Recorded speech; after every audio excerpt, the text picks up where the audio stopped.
League কাপে গোল দিয়েই চলেছে লিভারপুল এবং আর্সেনাল। লিভারপুল গত রাত্রে ওয়েস্ট হ্যামের বিপক্ষে জিতেছে 5-1 গোলে।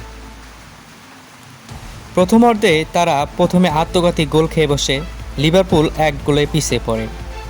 তারপরে প্রথমার্ধে 2 গোল এবং দ্বিতীয়ার্ধে আরও 3টি গোল দিয়ে 5-1 গোলে জয় তুলে নেয় ওয়েস্ট হ্যামের বিপক্ষে লিভারপুল।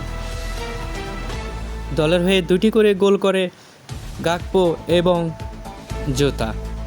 অবশ্য 76 মিনিটে মোহাম্মদ সালাহও একটি গোল করেছেন এই দিন। অপরদিকে আর্সেনাল জিতেছে বোল্টন ওয়ান্ডার্সের বিপক্ষে 5-1 গোলে। দুই দলই সমান ব্যবধানে জিতেছে। পয়েন্ট টেবিলে রয়েছে একটু পিছিয়ে আর্সেনাল 11 পয়েন্ট নিয়ে চতুর্থ অবস্থানে এবং লিভারপুল তারা 12 পয়েন্ট নিয়ে প্রথম স্থানে অবস্থান করছে লিগ কাপে। দুই দলই খুব ভালো পারফরমেন্স দেখিয়ে যাচ্ছে।